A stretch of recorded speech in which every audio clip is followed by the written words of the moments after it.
Hello dear friends, मैं doctor के Verma, assistant professor in chemistry, government PG college Kaladera. इस video में आपसे प्रथम संक्रमण श्रेणी के तत्वों के चुंबकीय गुणों के बारे में चर्चा करूंगा। संक्रमण तत्वों में प्रमुखतया 3 प्रकार का चुंबकीय व्यवहार देखने को मिलता है। पहला है प्रतिचुंबकत्व, इसको डायामैग्नेटिज्म कहते हैं।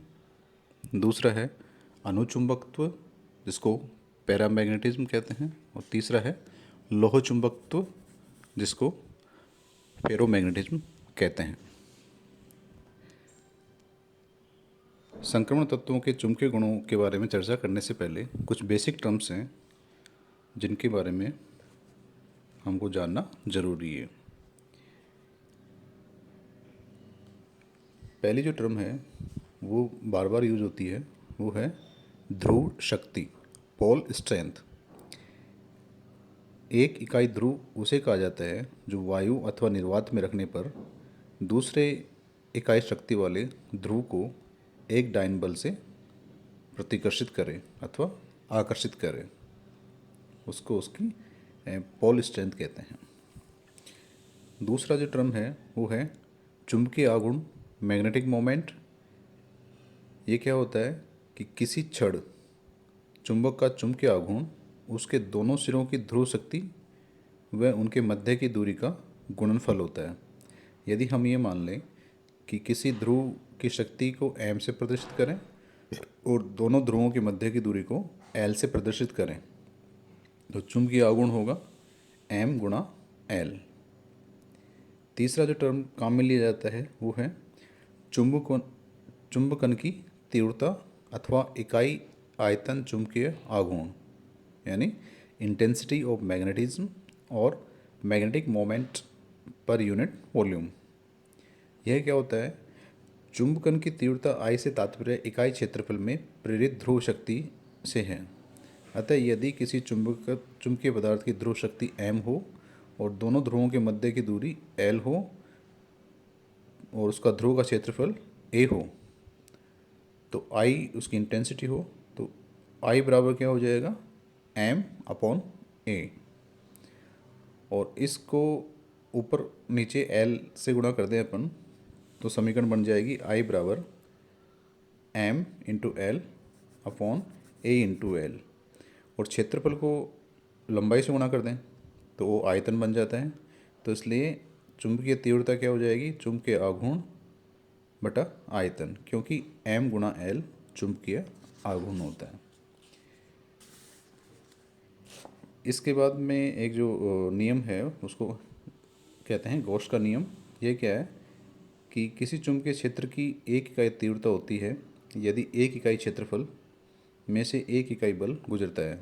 यदि किसी पदार्थ को S गौर शक्ति वाले चुंबकीय क्षेत्र में रखा जाए तो उस पदार्थ के चुंबकीय फ्लक्स पदार्थ के इकाई क्षेत्रफल में गुजरने वाली बल रेखाओं की कुल संख्याओं को कहा जाता है। इसके लिए गॉस ने एक सूत्र दिया, B बराबर H प्लस 4πL। अगली टर्म जो है वो है चुंबकीय पारगम्यता, मैग्नेटिक परमेबिलिटी। किसी पदार्थ के इकाई क्षेत्रफल में चुंबकीय बल रेखाओं की कुल संख्या B और निर्वात में चुंबकीय बल रेखाओं की संख्या H के अनुपात को उस पदार्थ की चुंबकीय पारगम्यता P कहते हैं, यानी P बराबर B/H। अगली टर्म है चुंबकीय प्रवृत्ति। इसे हम इकाई आयतन की प्रवृत्ति या ससेप्टिबिलिटी पर यूनिट वॉल्यूम भी अथवा आयतन प्रवृत्ति वॉल्यूम ससेप्टिबिलिटी भी कहते हैं, और इसे काई से प्रदर्शित करते हैं। किसी पदार्थ की चुंबकीय प्रकृति से तात्पर्य है कि वह पदार्थ बाह्य चुंबकीय क्षेत्र के प्रति कितना संवेदनशील है, अर्थात चुंबकन से कितना प्रभावित होता है। और इसके लिए फॉर्मूला है काई बराबर I/H, जहाँ पे I क्या है? इंटेंसिटी, और H है चुंबकीय बल रेखाओं की संख्या। तो P तथा काई चूँकि चुंबकीय क्षेत्र के पदों के अनुपात है, अतः इन दोनों का कोई मात्रक या इकाई नहीं होती, बल्कि इसके मान केवल प्राकृतिक संख्याओं के रूप में प्रदर्शित किए जाते हैं। अब एक टर्म और आती है कि चुंबकीय दृष्टि से तनु पदार्थ, मैग्नेटिकली डाइल्यूट सब्सटेंस क्या होते हैं? वे पदार्थ जिनके क्रिस्टल जालक में उनके चुंबकीय केंद्र दूर दूर स्थित हों, चुंबकीय दृष्टि से तनु पदार्थ कहलाते हैं। इसके विपरीत वे पदार्थ जिनके क्रिस्टल जालक में चुंबकीय केंद्र, मैग्नेटिक सेंटर इतने नज़दीक हों कि वे एक दूसरे में चुंबकीय अंतरक्रिया को प्रारंभ कर सकें, चुंबकीय दृष्टि से सांद्र पदार्थ, मैग्नेटिकली कंसंट्रेट सब्सटेंस कहलाते हैं। तो ये थी बेसिक टर्म्स जो इसमें मैग्नेटिक बिहेवियर में काम आते हैं। इसके अलावा मैग्नेटिक बिहेवियर क्यों होता है किसी भी संक्रमण धातु में या किसी भी धातु में? अगर उसके इलेक्ट्रॉनिक विन्यास में उसके पास अयुग्मित इलेक्ट्रॉन हैं तो वो अनुचुंबकीय व्यवहार प्रदर्शित करता है। इसके साथ हम ये भी जानते हैं कि इलेक्ट्रॉन की दो प्रकार की गति होती है। एक तो होती है कक्षीय गति, जिसको हम ऑर्बिटल मोशन कहते हैं। ये क्या होती है? प्रत्येक इलेक्ट्रॉन नाभिक के चारों ओर उपस्थित कक्षाओं में ऑर्बिटल्स में वृत्ताकार गति करते हैं, जिसे कक्षीय गति कहते हैं। और उनकी तुलना एक वृत्ताकार तार में बहती हुई विद्युत धारा से की जा सकती है, जिसके परिणाम स्वरूप उस क्षेत्र में एक चुंबकीय आघूर्ण उत्पन्न हो जाता है। इस प्रकार से उत्पन्न चुंबकीय आघूर्ण को हम कक्षीय चुंबकीय आघूर्ण अथवा कक्षीय आघूर्ण कहते हैं। इलेक्ट्रॉन की जो दूसरी गति होती है वो चक्रण गति होती है, जिसको हम स्पिन मोशन कह सकते हैं। पहले इलेक्ट्रॉन नाभिक के चारों ओर गति करने के साथ साथ प्रत्येक इलेक्ट्रॉन नाभिक के चारों ओर गति करने के साथ साथ अपने अक्ष पर भी चक्रण करता है, बिल्कुल उसी भांति जैसे पृथ्वी सूर्य के चारों ओर चक्कर लगाने के साथ साथ अपनी धुरी पर भी घूमती रहती है। इलेक्ट्रॉनों के इस प्रकार के चक्रण के फलस्वरूप भी कुछ चुंबकीय आघूर्ण उत्पन्न होता है, जिसे चक्रण चुंबकीय आघूर्ण कहते हैं, या चक्रण आघूर्ण या स्पिन मोमेंट कहा जाता है। इस प्रकार इन दोनों प्रकार के चुंबकीय आघूर्णों के कारण प्रत्येक परमाणु एक छोटे चुंबक की भांति व्यवहार करता है। जब किसी चुंबक को दो चुंबकीय ध्रुवों के मध्य रखा जाता है अथवा किसी चुंबक को किसी चुंबकीय क्षेत्र में रखा जाए अथवा किसी चुंबक पर यदि बाह्य चुंबकीय क्षेत्र लगा दिया जाए तो दोनों चुंबकीय क्षेत्र परस्पर अंतरक्रिया करेंगे। चूंकि पदार्थ के परमाणु छोटे चुंबक की भांति व्यवहार करते हैं, अतः यदि किसी पदार्थ पर बाह्य चुंबकीय क्षेत्र लगा दिया जाए तो पदार्थ अपने कक्षीय आघूर्ण व चक्रण आघूर्ण के कारण उस चुंबकीय क्षेत्र के साथ अंतःक्रिया करेगा। तो ये कुछ बेसिक टर्म्स थी मैग्नेटिक बिहेवियर से संबंधित।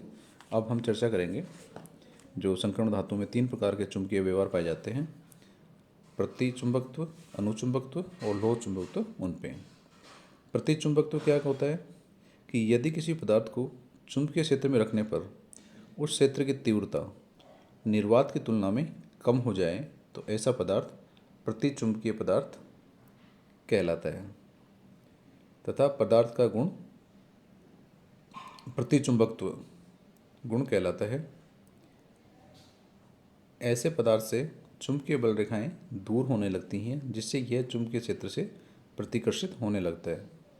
इसी कारण यदि प्रतिचुंबकीय पदार्थ की छड़ को चुंबकीय क्षेत्र में मुक्त अवस्था में लटकाया जाए तो वह चुंबकीय क्षेत्र से लंबवत दिशा में व्यवस्थित हो जाता है, जैसा कि इस चित्र में दिखाया गया है कि नॉर्थ पोल और साउथ पोल के बीच में इसको चुंबकीय पदार्थ को रखा जाए तो जो चुंबकीय बल रेखाएं हैं वो इसे प्रतिकर्षित होने लगती हैं, और अगर चुंबकीय पदार्थ को मुक्त अवस्था में लटका दें तो यह चुंबकीय क्षेत्र के लंबवत दिशा में व्यवस्थित हो जाता है। प्रतिचुंबकत्व का गुण उन पदार्थों में पाया जाता है जिनके इलेक्ट्रॉनिक विन्यास में सभी इलेक्ट्रॉन युग्मित होते हैं। यदि किसी कक्षक में दो युग्मित इलेक्ट्रॉन हों तो उनका चक्रण विपरीत दिशा में होता है। हम जानते हैं कि इलेक्ट्रॉन का चक्रण +½ व -½ होता है, यानी +1/2 और -1/2 होता है। अतः ऐसी स्थिति में एक इलेक्ट्रॉन द्वारा उत्पन्न किया हुआ चुंबकीय आघूर्ण दूसरे इलेक्ट्रॉन द्वारा उत्पन्न किए गए चुंबकीय आघूर्ण को उदासीन कर देता है, क्योंकि दोनों इलेक्ट्रॉन द्वारा उत्पन्न किए गए चुंबकीय आघूर्ण एकदम समान एवं विपरीत होते हैं। फलतः ऐसे यौगिकों के परिणामी चुंबकीय आघूर्ण का मान 0 आता है।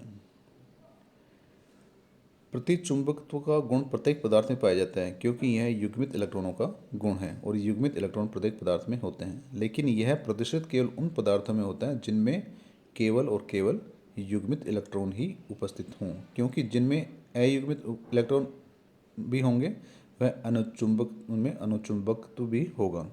अनुचुंबकत्व व प्रतिचुंबकत्व दो विपरीत दिशा में कार्य करने वाले बल हैं और अनुचुंबकत्व की तुलना में प्रतिचुंबकत्व सदैव ही दुर्बल होता है। अतः अनुचुंबकत्व की उपस्थिति में पदार्थ प्रतिचुंबकत्व नहीं दर्शाता है। तो प्रतिचुंबकत्व न तो ताप पर निर्भर करता है और न ही चुंबकीय क्षेत्र की शक्ति H पर, लेकिन यह चुंबकीय प्रवृत्ति J पर निर्भर करता है। प्रतिचुंबकीय पदार्थों के लिए B H से कम होता है, अतः P भी I से कम होगा और J का मान ऋणात्मक होगा और I और H का विरोध करेगी, अतः चुंबकीय क्षेत्र में यह प्रतिकर्षित होगा। दूसरा गुण है वो है अनुचुंबकत्व या पैरामैग्नेटिज्म। वे पदार्थ जो चुंबकीय क्षेत्र में रखने पर चुंबकीय बल रेखाओं को अपने में से शून्य की तुलना में अधिक गुजरने दें, अर्थात जो चुंबकीय बल रेखाओं को अपनी ओर आकर्षित करते हों, अनुचुंबकीय पदार्थ कहलाते हैं। वे पदार्थों के इस गुण को अनुचुंबकत्व कहते हैं, पैरामैग्नेटिज्म, और ये पदार्थ पैरामैग्नेटिक सब्सटेंसेस कहलाते हैं। अतः एक अनुचुंबकीय पदार्थ चुंबकीय क्षेत्र की ओर आकर्षित होता है और यदि ऐसे पदार्थ की एक छड़ को मुक्त अवस्था में दो चुंबकीय ध्रुवों के बीच में लटका दिया जाए तो वह दोनों ध्रुवों के बीच में व्यवस्थित होने का प्रयास करेगी। जिन पदार्थों में एक अथवा अधिक अयुग्मित इलेक्ट्रॉन होते हैं उनमें उन अयुग्मित इलेक्ट्रॉन द्वारा उत्पन्न किया गया चुंबकीय आघूर्ण उदासीन नहीं हो पाता है। फलतः ऐसे पदार्थों में कुछ स्थायी एवं निश्चित मात्रा में चुंबकीय आघूर्ण पाया जाता है। अतः ऐसे पदार्थ चुंबकीय क्षेत्र में आकर्षित होते हैं और ऐसे पदार्थ अनुचुंबकीय व्यवहार प्रदर्शित करते हैं। अनुचुंबकीय अणु स्वयं को एक आदर्श स्थिति में अभिविन्यासित करने के लिए मुक्त होते हैं। इन अणुओं पर दो प्रकार के विपरीत बल कार्य करते हैं। चुंबकीय क्षेत्र मैग्नेटिक फील्ड H जो अणुओं को अपनी दिशा में व्यवस्थित करने का प्रयास करता है, और दूसरा है ऊष्मीय ऊर्जा थर्मल एनर्जी KT जो अणुओं को बेतरतीब करने का प्रयत्न करती है। कम ताप पर चुंबकीय क्षेत्र प्रभावी हो जाता है, अर्थात अणुओं का अनुचुंबकत्व ताप और चुंबकीय क्षेत्र दोनों पर निर्भर करता है। अनुचुंबकीय पदार्थों के लिए B हमेशा H से ज़्यादा होता है, चूँकि P का मान 1 से अधिक होता है, अतः झाई धनात्मक होगा। ऐसी स्थिति में I और H की दिशा में कार्य करेगी, फलतः चुंबकीय पदार्थ चुंबकीय क्षेत्र की ओर आकर्षित होता है। तीसरा जो गुण है चुंबकीय पदार्थों का वो है लोह चुंबकत्व या फेरो चुंबकत्व, फेरोमैग्नेटिज्म इसको इंग्लिश में बोलेंगे। तो पदार्थों का यह गुण अनुचुंबकत्व का ही एक विस्तृत रूप है। कुछ पदार्थ ऐसे होते हैं जिनमें अनुचुंबकत्व पैरामैग्नेटिज्म का गुण पाया जाता है। ऐसे पदार्थों को चुंबकीय क्षेत्र में रखने पर एक स्थायी चुंबकत्व आ जाता है। इस गुण का प्रदर्शन कुछ ही पदार्थों द्वारा किया जाता है जिनमें आयरन Fe प्रमुख है। इसी कारण इस गुण का नाम फेरोचुंबकत्व या फेरोमैग्नेटिज्म पड़ा। वह ऐसे पदार्थों को फेरोचुंबकीय या फेरोमैग्नेटिक पदार्थ कहते हैं। तो उपरोक्त से यह स्पष्ट है कि किसी तत्व के परमाणु में अयुग्मित इलेक्ट्रॉन विद्यमान रहते हैं तो उनमें से अधिकांश तत्वों में अनुचुंबकत्व पाया जाता है, जबकि कुछ तत्वों में फेरोचुंबकत्व पाया जाता है। तो किसी पदार्थ में अनुचुंबकत्व की आवश्यक शर्त है कि उसमें अयुग्मित इलेक्ट्रॉन का होना, और किसी पदार्थ में फेरोचुंबकत्व होने के लिए अयुग्मित इलेक्ट्रॉन के अतिरिक्त निम्न शर्तों का भी पालन होना चाहिए। वो है कि इस पदार्थ में जो एनर्जी बैंड्स होते हैं वो पास पास होने चाहिए और परमाणु परस्पर इतनी दूरी पर होने चाहिए कि उनके परमाणु कक्षक परस्पर अतिव्यापन करके आंशिक रूप से सहसंयोजक बंध बना लें, अन्यथा इलेक्ट्रॉनों का युग्मन हो जाएगा। दो इलेक्ट्रॉनों के अंतर परिवर्तन से संबंध ऊर्जा को एक्सचेंज इंटीग्रल कहते हैं। फेरोचुंबकीय पदार्थों के लिए एक्सचेंज इंटीग्रल का मान धनात्मक होना चाहिए। ऐसा उस स्थिति में होता है जब इलेक्ट्रॉन प्रतिकर्षण बल इलेक्ट्रॉन नाभिक आकर्षण बल से अधिक हो जाता है, अर्थात फेरोचुंबकत्व के लिए तत्व की परमाणु संख्या अधिक होनी चाहिए। परमाणु एक दूसरे से बहुत अधिक दूर भी नहीं होने चाहिए। इससे एक्सचेंज इंटीग्रल का मान बहुत कम हो जाएगा और ऊर्जा कम होने से तंत्र को पर्याप्त स्थायित्व नहीं मिल पाएगा। अतः संक्रमण धातुओं में एक अथवा अधिक अयुग्मित इलेक्ट्रॉन पाए जाते हैं, जिससे संक्रमण धातुएं अनुचुंबकीय व्यवहार प्रदर्शित करते हैं। लगभग सभी संक्रमण धातु अनुचुंबकत्व प्रदर्शित करते हैं। आयरन, कोबाल्ट व निकेल जैसे धातु फेरोमैग्नेटिज्म या लोह चुंबकत्व प्रदर्शित करते हैं। इस कारण इनमें पर्याप्त संख्या में अयुग्मित इलेक्ट्रॉन का होना, उच्च परमाणुक संख्या होना व उपयुक्त परमाणुक आकार का होना है, जिससे इनके मध्य आदर्श दूरी रहती है, न बहुत कम न बहुत ज़्यादा, और इनके एक्सचेंज इंटीग्रल के उपयुक्त मान होते हैं जो कि तंत्र को स्थायी बनाए रखते हैं। अब इस चुंबकत्व को ज्ञात करने के लिए विधि है गाय की चुंबकीय विधि। इसमें चित्रानुसार एक बैलेंस होती है, तुला होती है, जिसको गाय की तुला कहते हैं। इस विधि में एक विशेष प्रकार की तुला, गाय तुला जिसको कहते हैं, पदार्थ की कुछ मात्रा को तोल लिया जाता है। बाद में इस पदार्थ पर बाह्य चुंबकीय क्षेत्र लगाते हैं तथा भार में हुए परिवर्तन को ज्ञात कर लिया जाता है। प्रतिचुंबकीय पदार्थ चुंबकीय बल रेखाओं को प्रतिकर्षित करेगा, जिससे पदार्थ में भार में थोड़ी कमी आ जाएगी, जबकि अनुचुंबकीय जो पदार्थ होता है वो चुंबकीय बल रेखाओं को अपनी ओर आकर्षित करता है, जिससे उसके भार में थोड़ी सी वृद्धि हो जाएगी। तो भार में यह जो परिवर्तन होता है वो इस गाय तुला की सहायता से ज्ञात कर लिया जाता है और उस परिवर्तन के आधार पर चुंबकीय आघूर्ण को परिकलित किया जा सकता है। तो यह विधि है चुंबकीय आघूर्ण को प्रायोगिक रूप से ज्ञात करने की, और इसको सैद्धांतिक रूप से ज्ञात करने के लिए बोर मैग्नेट्रॉन ने एक सूत्र दिया जो अयुग्मित इलेक्ट्रॉनों की संख्या के आधार पर दिया गया। तो किसी पदार्थ के चुंबकीय आघूर्ण को ज्ञात करने के लिए जो सूत्र है वो है μs बराबर √n × n+2 बोर मैग्नेट्रॉन, जहाँ n है उस चुंबकीय पदार्थ में अयुग्मित इलेक्ट्रॉनों की संख्या और μs है स्पिन आघूर्ण या चक्रण चुंबकीय आघूर्ण। तो इस सूत्र के अनुसार चक्रीय आघूर्ण जो ज्ञात करते हैं उसका परिकलित और प्रायोगिक मान लगभग समान आता है, लेकिन इसमें कुछ अपवाद भी हैं। जैसे कुछ यौगिकों में चुंबकीय आघूर्णों के मान अपेक्षित या परिकलित मानों की तुलना में कम होते हैं। इसका हम एग्जाम्पल लें, पोटेशियम हेक्सासाइनोफेरेट में आयरन की +2 ऑक्सीकरण अवस्था है, अतः इसका चुंबकीय आघूर्ण 4.9 के लगभग होना चाहिए, जबकि वास्तव में ये यौगिक प्रतिचुंबकीय व्यवहार प्रदर्शित करता है।